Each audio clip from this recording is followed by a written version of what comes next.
The chapel smelled faintly of lilies, their sweetness clashing with the hollow ache in my chest.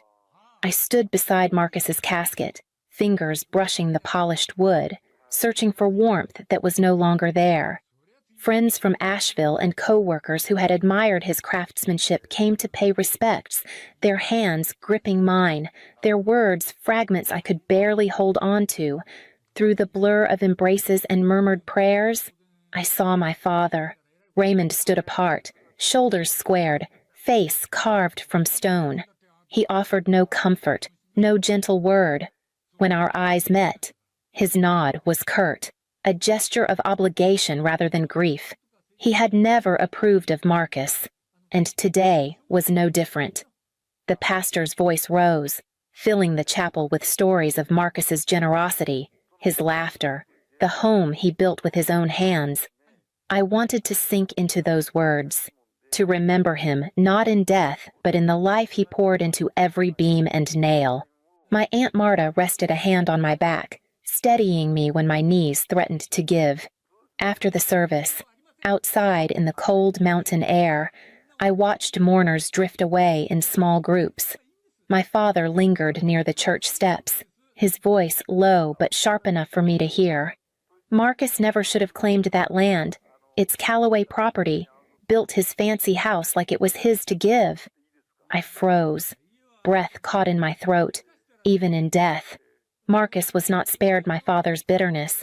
Marta's eyes flickered to mine. A warning. But I said nothing. The moment was not for battles. I walked to the car, the weight of my father's words pressing against the grief already splitting me open, knowing they were only the beginning. When my father's words echoed in my mind, I turned to memory, to the place Marcus and I had built together. The house wasn't just lumber and stone on a patch of Carolina soil, it was his devotion made solid. I still see him at the drafting table, sleeves rolled up, pencil behind his ear. He would sketch until midnight, adjusting lines, measuring again, always asking how I moved through a room. "The counters should be a little lower," he said once, tapping the page. "You shouldn't need a step stool to reach the top shelf." I laughed, teasing him for fussing over inches. But secretly, I loved the way he noticed details most people overlooked. For Marta, he designed wide doorways and a gentle ramp leading to the porch so she could come without feeling like a burden. He even planned a smaller kitchenette for her at the back of the house, where she could brew tea without asking. "Everyone deserves independence," he told me, his voice quiet but firm. We chose beams of reclaimed Carolina pine from an old barn outside Hendersonville. Marcus said wood with a past carried strength. I remember the day the beams arrived, their grain deep and weathered, and how he lifted one to his shoulder like it weighed nothing, grinning at me as if to say, "This is for us." Every choice mattered cypress floors warm under bare feet, windows that caught the Blue Ridge morning light, a porch wide enough for rocking chairs and long conversations. It wasn't grandeur, it was sanctuary. And more than that, it was a declaration. With each nail Marcus hammered, he pushed back against my father's shadow, proving we could build a life without his grip. The house was not just walls, but proof of freedom, even now. I can almost hear Marcus whispering as he locked the front door for the first time. "This is ours. Elowen. No one can take it from you." But as I stood in the quiet after the funeral, my father's mutter still in my ears, I felt the first cracks of doubt pressing against that promise. My father liked to remind me that he raised me alone, as though the fact gave him permanent rights over my life. When my mother died in a car accident, I was only 12, lost in grief and confusion. He stepped in with rules instead of comfort, structure instead of softness. At first, I mistook it for strength. Only later did I realize it was control disguised as care. Every decision had to pass through him. If I wanted to join a school trip, he questioned the cost. If I talked about college, he dismissed it as unnecessary, telling me I'd be better off working in his shop. even after I became a hospice administrator, a role that gave me purpose. He belittled it. You push papers, he scoffed. Not real work. You'll never make money that way. The truth was, money had always been his wound. When I was in college, he poured most of his savings into an auto parts franchise, convinced it would make him wealthy. The business folded within 2 years, leaving him with debts and a bitterness that seeped into everything. From then on, he eyed my stability with envy, as if my modest salary and careful savings had been stolen from him. Marcus only made things worse in his eyes. My father called him a dreamer, sneering at the house plans he drafted on the kitchen table.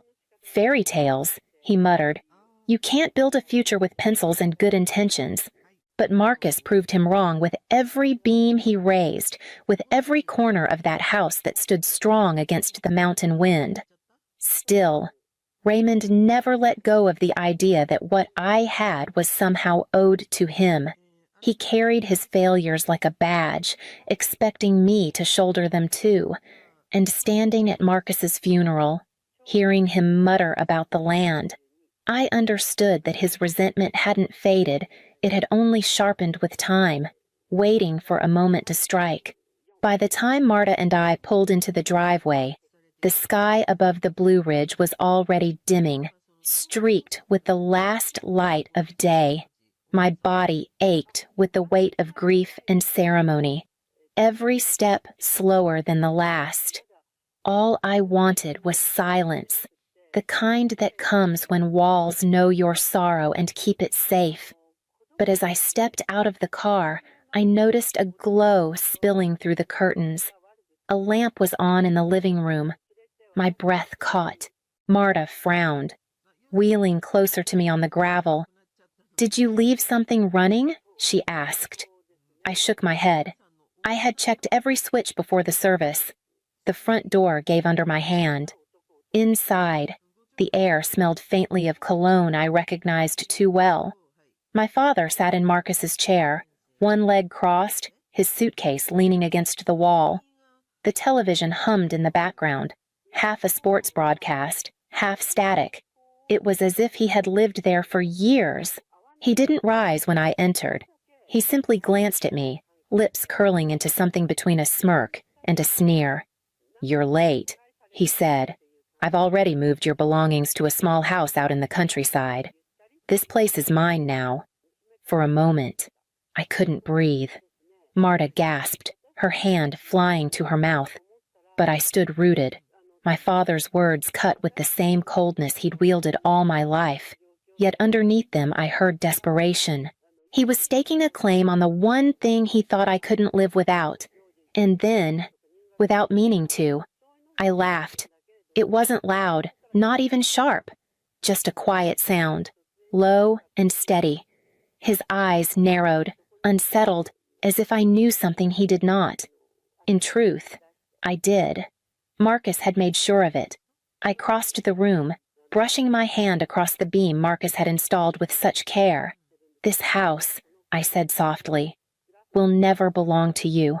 My father stiffened, but I turned away before his reply could sting. Inside, I could already feel Marcus's foresight stirring to life, and I knew this battle would not play out the way my father expected. I found him still in the living room after Marta had gone to bed, his suitcase half open, shirts spilling onto the floor as if to declare his arrival permanent. I wanted to avoid the fight, to hold my grief close and untouched, but my father had never been a man to leave silence alone.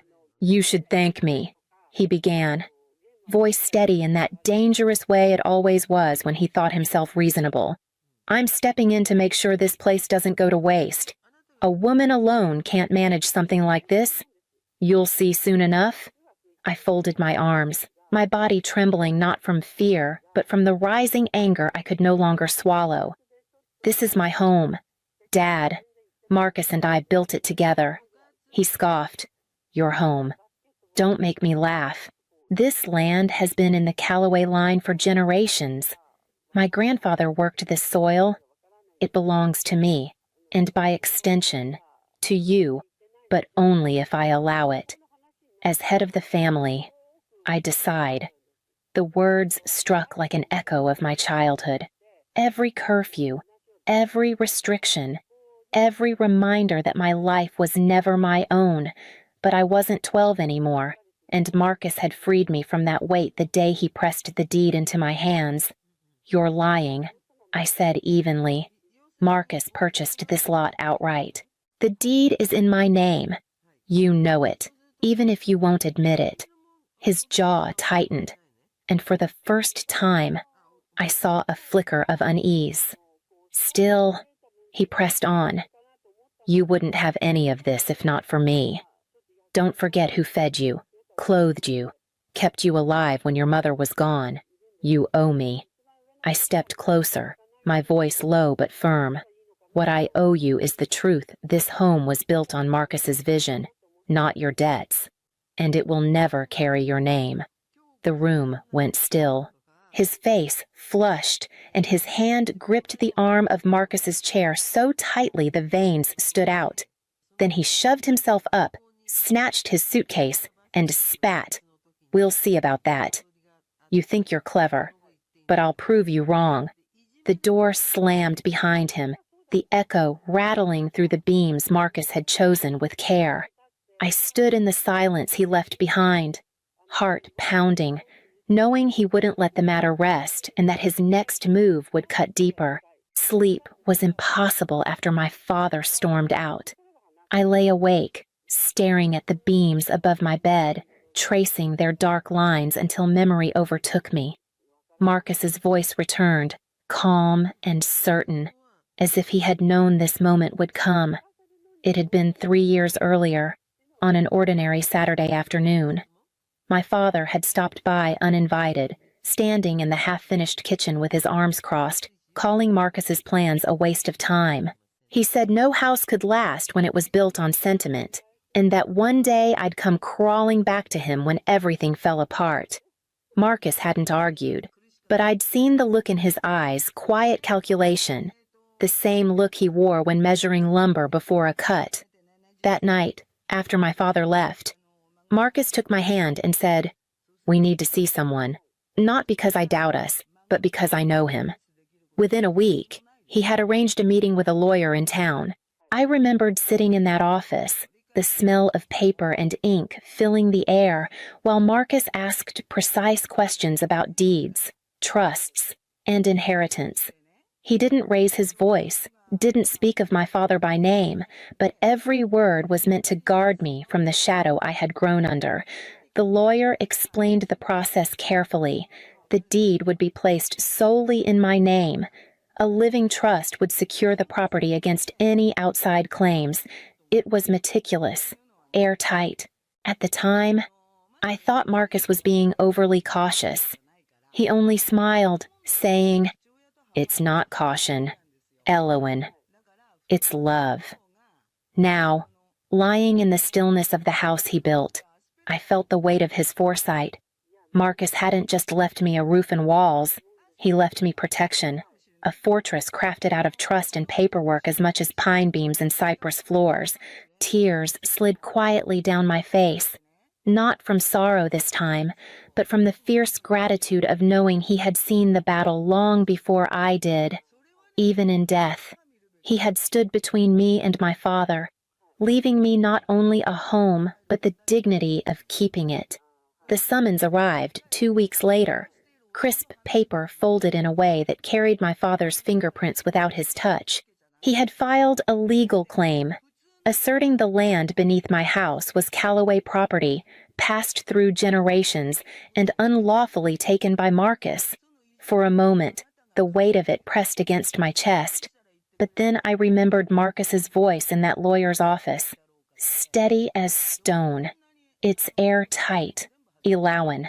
At the courthouse in Asheville, I sat beside my attorney, a woman named Clara Jensen, whose calm presence steadied me.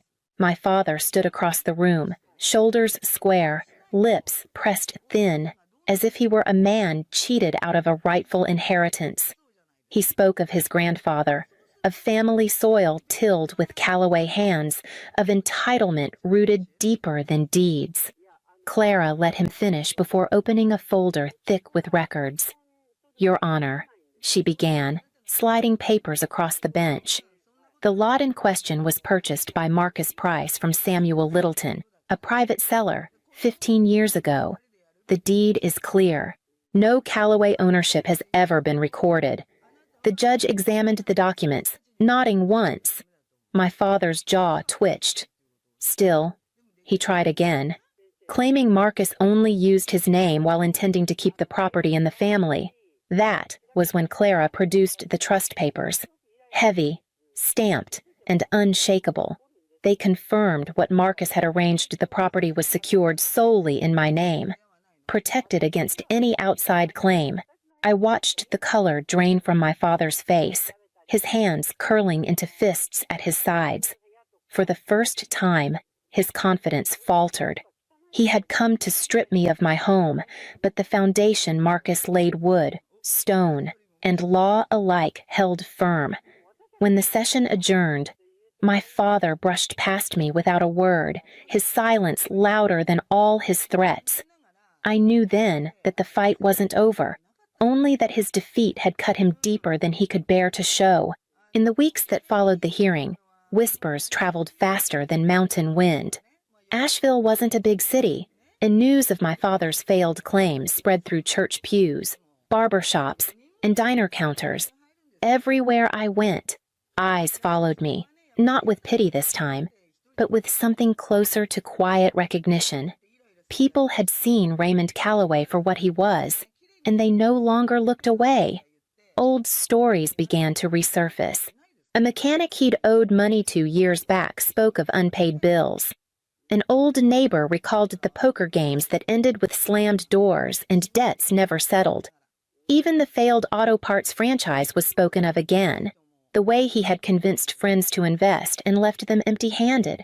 His image, once guarded by bluster, cracked under the weight of truth. For me, the gossip was background noise. The real weight sat heavy on my chest until one afternoon I drove out to the cemetery on the edge of town. The ground was soft from spring rain, the air smelling faintly of pine. I knelt by my mother's grave, tracing her name with my fingers as I used to do when I was younger and desperate for answers. "Mom," I whispered. He tried to take it all again, but Marcus made sure he couldn't. The words trembled, not from fear, but from release. I thought of the generations of Callaways before me, men who held power through control, through taking instead of giving. My father was only the latest link in that chain. But as I stood there, the stone cool beneath my hand, I felt the certainty rise inside me. The cycle ended here. I would not pass down bitterness disguised as duty.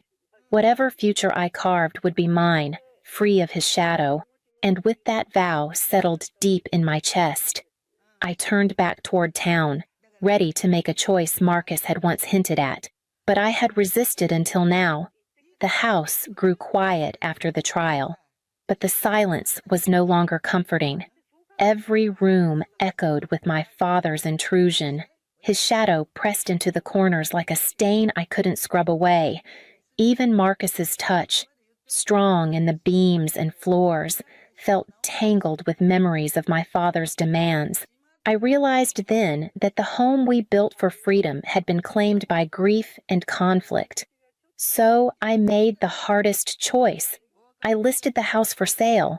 The process moved faster than I expected.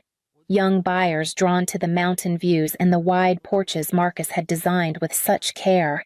Signing the papers felt like closing a door on more than wood and stone. It was closing a chapter I no longer needed to carry.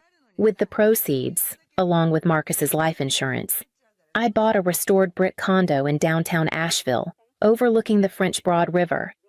The building was old but solid, with tall windows that filled the rooms with light. It wasn't the dream house Marcus had built, but it was a place untouched by my father's bitterness, a place that could be mine alone. Before leaving, I salvaged 2 of the pine beams Marcus had lifted onto his shoulder the day they were delivered. I had them cut, sanded, and shaped into a bookshelf. When it was finished, I ran my hand along the smooth grain and felt as if Marcus's strength still lived inside the wood. The bookshelf stood in my new living room, filled with photo albums, cookbooks, and Marta's favorite novels. It reminded me that leaving the house didn't mean leaving Marcus behind. It meant carrying the best of him into a life where my father's shadow could not follow. Word of my father's failed claim lingered longer than he did. Neighbors who once nodded politely now crossed the street to avoid his glare. Men he had played cards with at the VFW whispered about his debts, shaking their heads at the pride that had undone him. His phone calls stopped, his visits ceased, and eventually his name was spoken only as a caution, not as kin. From my balcony downtown, I watched the French Broad shimmer in the afternoon sun, the water moving steady and sure. Life had slowed into a rhythm I hadn't known in years, coffee with Marta in the mornings, long walks through the historic district, evenings reading by the bookshelf Marcus had left me in spirit. The condo didn't carry his handprints on every beam, but it carried his foresight, his care, his refusal to let my father's shadow win. Sometimes I would catch myself staring at the door, expecting a knock, a demand, another intrusion, but none came. Marcus had secured our home, and with it, my dignity. My father's power had always been built on fear and guilt, and when those crumbled, there was nothing left but the hollow echo of his voice in rooms he would never enter again. On the balcony, I planted a dogwood tree in a large clay pot, its branches thin and fragile at first. It was native to these mountains, a tree that bent with storms but bloomed brighter each spring. As the first blossoms opened, pale and soft against the brick, I felt something settle inside me, a peace that was mine, unclaimed and unbroken. This house was never his to claim, it was always ours, built on love, not control. My sister didn't even wait for the funeral flowers to wilt. Mom was still warm in the ground.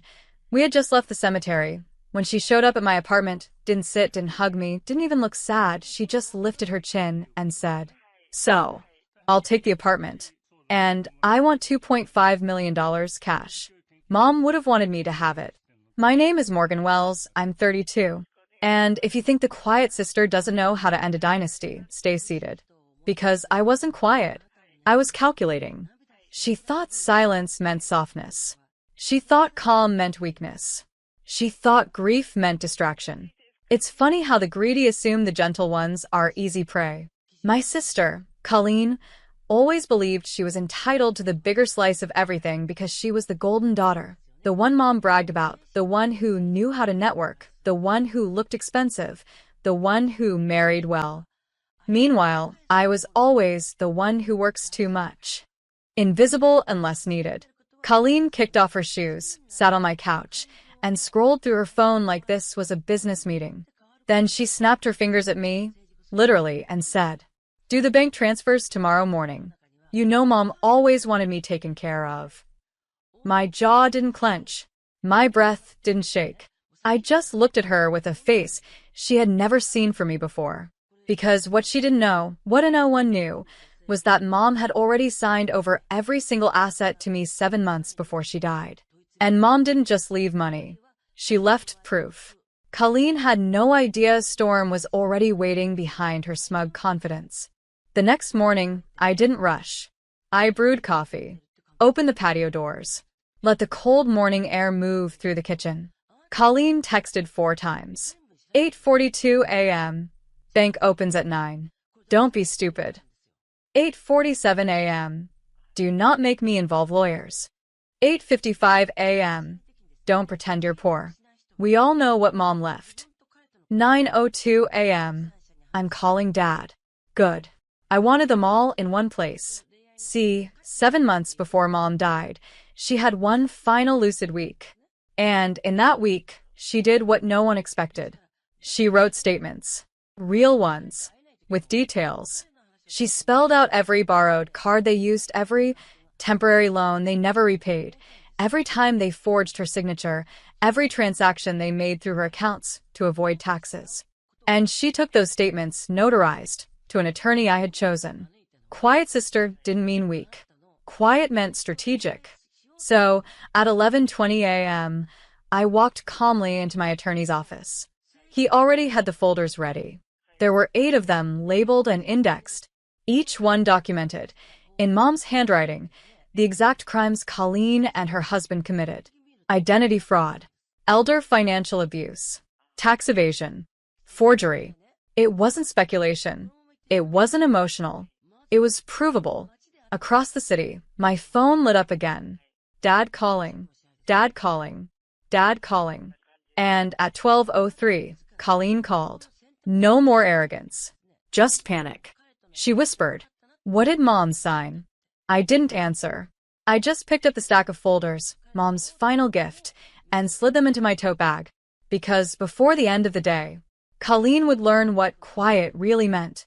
When I arrived at Dad's house, Colleen was already pacing on the porch, mascara streaked down her cheeks, hair frizzy from stress, her husband standing behind her pretending to be calm, but visibly shaking. Dad tried to play the peacekeeper. He always does. "Girls, let's talk like family," he said. Family. Funny word, especially when used by the people who only remember it when they smell money. I didn't sit. I didn't remove my coat. I just placed my tote bag on the dining table, the table where Mom used to peel oranges for us, and slowly unzipped it. 8 folders hit the wood. Thud, thud, thud, thud, thud, thud, thud, thud. Dad's eyebrows knitted. Colleen's husband swallowed hard. Colleen whisper asked, "What is that?" "Mom's handwriting," I said. Dead silence. I opened the first folder and slid the first page toward them. The notarized statement where Mom wrote Colleen's full legal name and the exact transaction where she used Mom's credit card to fund her husband's failed land flipping project. $48,700. Dad sat down. Colleen's knees buckled. She gripped the back of a chair. I opened the second folder, the one listing the forged signatures, the one with the exact dates, the fingerprint pages, the attorney's countersign. Colleen's voice trembled into a cracked whisper. "You're not actually going to use those, right?" I didn't answer. I simply took the third document, tapped it lightly against the table, and said, "These statements were filed with Mom's estate attorney 7 months ago." Colleen's husband's face turned ghost white, because in that moment, they finally understood. This wasn't revenge. This was consequence. And silence, the same silence they mocked for years, was about to become their judge, jury, and executioner. Dad's voice came out thin, like his throat physically couldn't push it out. "Why didn't you tell us any of this earlier?" I finally sat down. Not out of weakness, out of position. Power sits. Power doesn't hover. "I tried," I said quietly, "for 22 years. Colleen's husband sank into the chair across from me like his bones turned to sand. The same man who once told me to stay in my little office job lane now couldn't make eye contact. Colleen's hands were trembling so badly she had to pin them between her knees. Dad rubbed his forehead, staring at the table as if the grain pattern could save him. I slid the final envelope forward. "This is the only one that actually matters today." Colleen hesitated, then ripped it open. Inside, a single sentence, signed and sealed by the estate attorney. "The full inheritance distribution has already been finalized and transferred." Dad blinked. Colleen blinked. Her husband's mouth dropped open. "What does that mean?" Dad croaked. I folded my hands. "It means the inheritance is legally closed. No redistribution. No appeals. No second signatures. Mom's estate is already executed." Colleen looked like she'd been hit in the chest. "You already got the money?" "No." I kept my voice soft, devastatingly soft. "That is what you assumed." Colleen's lips shook. "Then who?" "The foundation," I said. They stared, confused. I continued. "The Coastal Film Arts Foundation, the one Mom supported quietly for years. She left every cent to sponsor young women in film and design. Her will was signed 2 months before her stroke. You were never heirs to money that was never yours." Colleen's face collapsed, not into sadness, but into realization. Her entire war, was fought for a throne that never existed. For a moment, nobody breathed. Not even me. Colleen slid back in her chair, like her spine had given up the job of staying upright. Her husband suddenly found a fascinating detail on the floor that he apparently needed to stare at with his entire soul. And Dad. Dad looked 10 years older in 5 silent seconds. The foundation? He repeated, like maybe if he said it out loud the universe would reverse itself. I nodded once. Mom's final decision. Her last real choice. And the only choice she made free from anyone's manipulation. Colleen swallowed like her throat was paper. But she always said we'd be taken care of. I almost smiled. She meant emotionally. She meant support. She meant family. You translated that into cash. Dad's hand covered his face. Colleen suddenly snapped, a little wild, a little desperate. So you get nothing either? You did all this just so nobody wins? I tilted my head. Who said nobody wins? She froze. What do you get? She whispered. I leaned forward, elbows on the table, calm, centered, the way I never got to be in childhood. Peace. Colleen blinked, like the word physically didn't compute. Peace isn't a currency, she hissed. It is if you grew up starving for it, I replied. Silence. Then the doorbell rang. All 3 of them jumped like the building exploded. I already knew who it was, because I had scheduled this part days ago. Colleen's husband opened the door and just stared. 2 estate attorneys stepped inside, followed by 1 representative from the foundation's board. Dad whispered, "Oh my God." I stood. Mom wanted this conversation formally witnessed. So we're going to finish this properly and respectfully. Colleen's bottom lip trembled. Her battle was officially out of her hands. The lawyers laid out the folders across the dining table like a chessboard. Page after page, signatures, notarizations, timestamps, transfer confirmations, all dated months before Mom's health declined. All done quietly. All airtight. All legal. Colleen's eyes darted across every sheet like she was searching for a typo that would magically undo reality. There has to be something wrong here, she whispered. One of the attorneys calmly replied. Mrs. Wells made sure there wasn't. Dad rubbed his temples. Why didn't she tell us? I finally said it, gently, but sharp enough to cut. Because every time she tried to talk about the future, you all turned the conversation into your wish list. Colleen blinked fast. Tears rising now. Her husband muttered, We thought she was just overthinking. No. They thought Mom was a bank. Silence stretched. Then the foundation rep slid a navy blue folder toward me. This is your portion, she said to me. Your role as executor and primary overseer of impact.